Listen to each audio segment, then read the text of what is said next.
and welcome back to our press conferences here in Bahrain. I'm delighted to say I'm joined by James Key, Laurent Mekies, Oliver Oakes and Zak Brown, and Christian Horner will be joining us at some point, hopefully, during this press conference. James, let's start with you. Difficult year for the Sauber team last year. How aggressive did you go over the winter to try and claw some of that gap back? Yeah, for sure it was a difficult year. I mean, no one wants to be 10th, obviously, but we began to pull it back at the end of the year, which was a positive step, and that gave us a bit of a springboard into this year. So we've tried to build on that. So the car is a bit of evolution, but also a fair bit of revolution in some areas as well, particularly under the skin. So we've been aggressive as we can be, given that we've also, of course, all got a 26 car to look after as well. Lovely stuff. Thanks, James. Laurent, coming to you. Bit of a different lineup this year with Isaac joining Yuki. What are your kind of expectations for both of them individually and for the team as a whole? Well, Yuki last year he did a step I think none of us was expecting. He did a big step forward in terms of speed, in terms of maturity, in terms of technical feedback. And I think if there is another step like that in Yuki this year, it's going to be really, really interesting. So in terms of what would a good year look like for him is that, to see another step of the same magnitude of what we have seen last year, I think would mean we are in a very, very good territory. For Isaac, different story. The new guy in the building, the speed is certainly not the issue with him. And I think a good year for him means minimizing the mistake in the first part of the seasons. And soon enough, of course, challenging Yuki, pushing Yuki, and get these two guys to push the team forward. And I think that's what it is. It's going to be incredibly competitive behind the top 4 teams, if you allow me to call them like that. And I know we are going to find probably 6 teams in a couple of tenths, and certainly the drivers will play a big role in where you stand in that classification. Lovely stuff. Thanks, Laurent. And Christian, thanks for joining us. Sorry we didn't wait for you. Ollie, I'll quickly come to you next. This is your first time you've had a winter under your belt as an F1 team boss. Do you feel uber prepared headed into the season? Well, I think it's just business as normal, to be fair. I think it's nice to spend a bit more time at Enstone. I think thrown in after summer break, obviously I was present at the factory, but with that run of races the end of the year, it's nice to have a bit of time there, and yeah, that's been a good thing. Great stuff. Thanks, Ollie. Christian, coming to you. Obviously a challenging year for Red Bull last year. What have you got to do to move yourself back to being the target rather than the chaser this year? I think we've just got to improve across some of the characteristics of last year's car. I think the team will work very hard on that over the off season. Let's not forget we still won 9 races and 4 sprint races with that car last year. So we had a reasonable basis from which to develop. But the competition is very tight. And of course, in the last year, this set of regulations, you can see the convergence. I mean, the cars all look incredibly similar today, and I think it's going to be very, very competitive throughout the season, from the first race all the way through the season. Thanks very much, Christian. And Zak, thanks for waiting, and welcome to your first presser as a world champion of the new season. How are you feeling about defending that Constructors this year and trying to add the drivers to that as well? We're excited for the new season. I think it's going to be remarkably close, the entire field. I mean, if you look at Abu Dhabi and the lap time that separated all 10 teams, I think it's just, as Christian said, it's going to just continue to converge. So I don't think there's a clear favorite. I would expect at least 4 teams to win races, 8 drivers. I wouldn't be surprised to see someone else get in on the mix, if not on a regular basis, certainly on a race-by-race basis. So I think it's going to be an exciting season. Lovely stuff. Thanks very much, Zak. Right, let's open it up to the floor. Usual, George, hold your hand up and let me know your publication and your name. Ian Parks, Racing News 365. Question for you, Christian. Can I just get your reaction to the reception you received at the F1 75 launch event, both yourself and Max being booed, and also a FIA supporting you with its statement as well that followed a few days later? Thank you. Well, I think that the event, I mean, it was a big event. It was obviously all the teams put a lot of effort into it, which was good and interesting to see. Now, of course, launching your car is a bit like launching your away strip in a home fan stadium, and so fans will always back the teams and drivers that they want to. And of course, we've been the protagonists over the years. I guess the only disappointment I had with it was that the reception to Max as a 4-time world champion was that was disappointing. But passion in sport is always going to be there. If the launch had been in Holland, no doubt the reception had been somewhat different. From the FIA support, look, I mean, they've made their own comments on it. It was nothing that we certainly asked for. I certainly didn't have any conversation with the FIA following the event. It was obviously part of their, I think, campaign to stamp out online abuse. Thanks, Christian. Next one, please. Luke Smith from The Athletic. I'm following up on that for Christian and maybe for Zach, because you talk quite a lot about fan impact. The FIA used the word tribalist in its statement. Do you think this kind of like tribalism within sport, is that part and parcel of live sporting events? Is there a line that can sometimes be crossed? How do we strike that balance between passion and things maybe going too far? Well, the fans, of course, are the DNA of the sport, and I think the fandom has changed, obviously, over the last few years as we've been welcoming more and more diverse fans to the sport, and sport is polarizing, and competitive sport across any premier sport in the world, and fans are passionate and they support their drivers, they support predominantly they support their teams, and you can't dictate that. So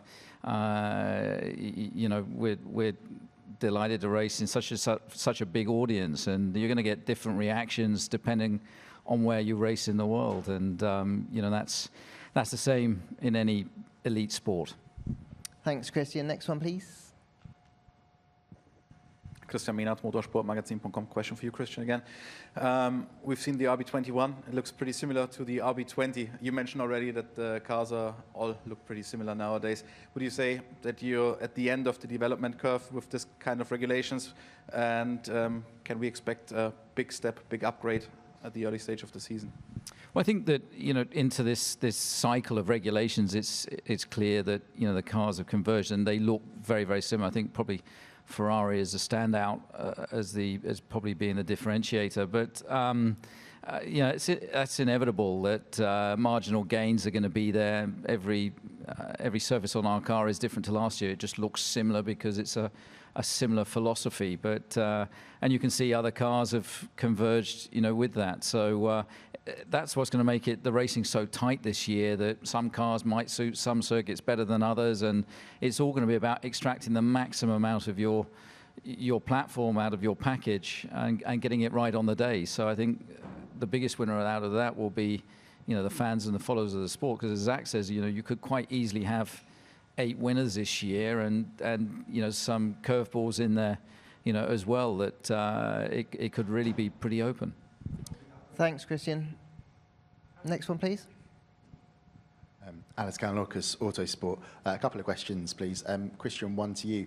What can you tell us about the running so far with the RB21? We saw Liam have that spin. What was going on there? And then also to James as well, please. What do the challenging or sort of unexpectedly challenging conditions here in Bahrain mean for data gathering with the strong wind, the lower than expected temperatures? Thanks. James, do you want to take that first? Just give Christian a bit of a break. Sorry. Yeah, but I mean, so, well, I mean, the good thing with Bahrain is, we're all very familiar with it as a test track now. So we have historic data to go from, and a circuit layout we know well. So you can calibrate, like we used to calibrate to Barcelona years ago as the test track we used to go to. That's been the case of Bahrain for recent years. But certainly the windy conditions make it tricky. I mean, I think has already been mentioned, we're looking for marginal gains with these cars now, and so you're looking for very fine detail. And when you have windy conditions like today, for example, it gets a little bit more difficult. But I think probably the track familiarity is a bigger importance of that, in that at least you have some historic data you can refer to. Thanks, James. Christian. Yeah, I mean, look, the wind's pretty tricky out there, and I think it just caught Liam out on the exit of turn 2. We've seen a lot of cars having different moments as the gusts are pretty strong out there, but I think Liam's had a good first official session for us, and settled in well so far. Thanks, Christian. Next one, please. John Noble from The Race, primarily to Christian and Zach, but if anyone else got some input. What impact is the flexi wing change for the Spanish Grand Prix going to have on development and that title fight over the course of the season? Has it impacted any of your kind of design decisions coming into this year as well? And who do you think it wins the most from it and who loses? Who wants to take that one first? I don't think it's a significant change for us. I think it's too hard to tell who wins or loses over it because I don't think it's going to be a material change for anybody. So I'm not expecting there to be a winner and loser or some change in the pecking order at that time because of that change. Christian? Yeah, it'll be interesting the effect that it has. I guess the slight oddball about it is the timing of it.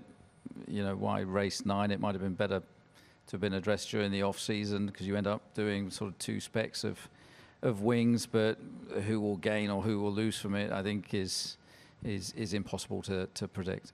Thanks, Christian. Thanks, Zach. Next one, please. Sky Sport Italy, a question to Christian. You were speaking before about the car development. How much difference will having the new gallery make for you? Having the new what? Gallery. Oh, the art gallery.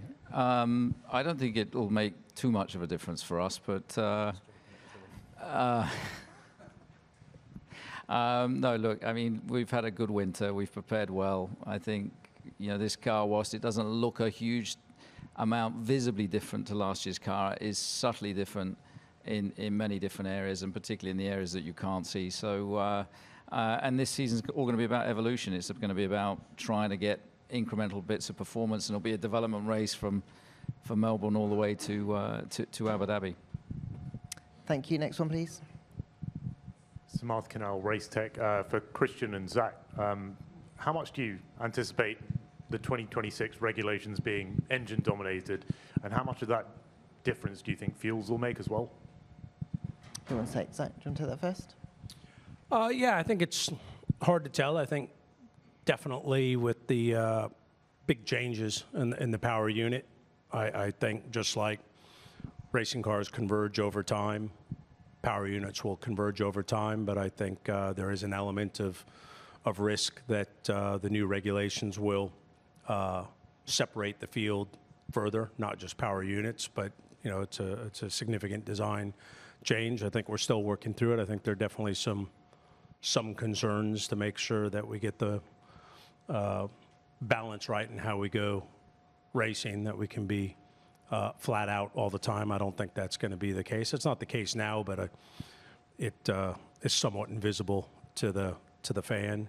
And then from I think fuel you'd mentioned, that's something we defer to HPP on because they supply us our fuel. Christian? Yeah, look, it's a massive change. I mean, probably the biggest change Formula One's had in 50 years, where both chassis regs and engine regs are changing coterminously. So that will create inevitable divergence. It's a big set of regulation, movement. So and the ratio between chassis and engine, also how that plays out. It's exciting for us, coming with our own power unit in collaboration with Ford for 2026, and for sure fuel going to 100% sustainable fuel in 26 is probably the biggest area of differential that you'll have, and so it's exciting for us working with ExxonMobil, seeing the progress that's being made in what will inevitably become a very competitive area. Thank you. Next one, please. Craig Slater from Sky Sports. A question for Oliver. Since you signed Franco Colapinto, Jack Doohan's had to face a few questions about how secure his seat is. He's given some punchy answers. Does that tell you he's rising to the challenge in the right way? And have you had to give him some assurances that if he keeps performing, he keeps his seat? I think you lot have quizzed Jack quite hard about that, so credit to him. He's kept his head down and got on with his winter and doing his job. I think, this morning he did a brilliant job for the team out there, and we're happy to have him. And I think, all these stories about Franco and all of that, Jack's got his chance, and you know, I look forward to seeing him race this season. Thanks, Ollie. Next one, please. Chris Medland from Racer. It's a question for everyone but Christian, I guess, because Christian's already mentioned the Ferrari standing out. For the rest of you, any standout designs out there so far this morning? And given the fact we're nearly at the end of the development cycle, do you do anything differently in terms of analysing what your rivals are doing and maybe trying to follow solutions because you'll be focusing on 26 so soon? Laurent, do you want to take that one first?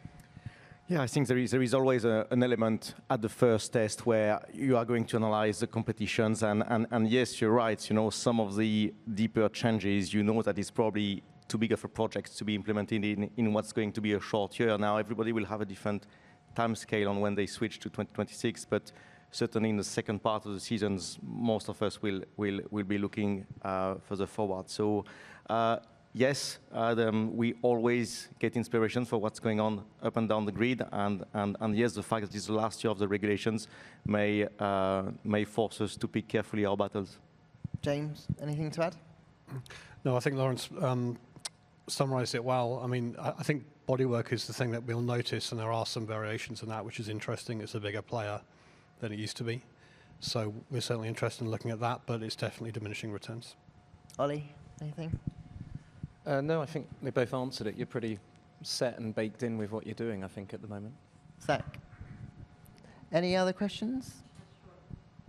Sure. The race, another one for Christian. As you said, subtle changes to the car, but extensive subtle changes. Is the car now as it's going to be in Australia, or are we going to see some changes in terms of aero parts, visible parts between now and then? It's basically the car that we'll start the season with. There may be some subtle changes introduced between now and then, but fundamentally it's what we'll be taking to Melbourne. Next one, please. Alan Baldwin, Reuters. It's a question primarily for Christian, but if anyone else wants to chip in. Having spent so much on the engine for the next cycle, how would you feel about going back to V10s for the cycle beyond that?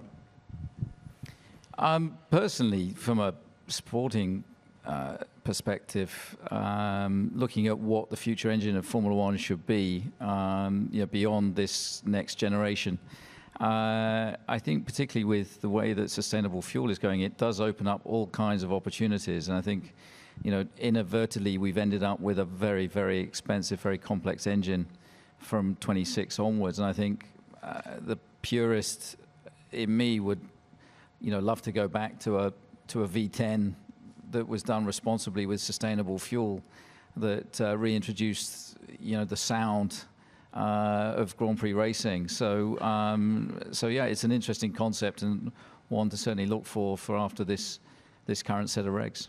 Thanks, Christian. Anyone else like to chip in? That's a no. Any other questions?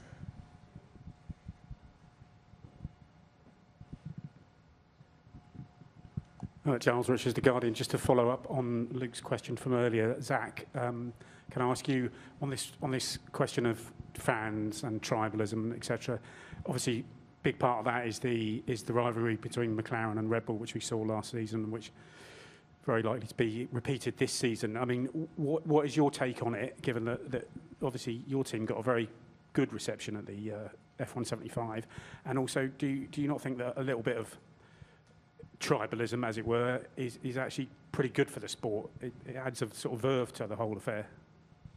Yeah, I think first of all, the event was pretty awesome for the fans. I think we need to do more of those types of events, whether it's pre-season, whether it's more opportunities for our fans when we're testing, tire testing, year-end awards. There's not currently an F1 awards. There's in the FIA, there's Autosport, both great events, but not exclusive to Formula One. Year-end events, so I'm a fan of fan events, if you'd like, and you see other sports do that quite well, and I think we're making good progress there. And then I think I've never been to a sporting event that's been quiet, where someone's not yelling at a football player for missing a goal, or in ice hockey or baseball. I think sport brings out passion in fans, and they cheer and they boo.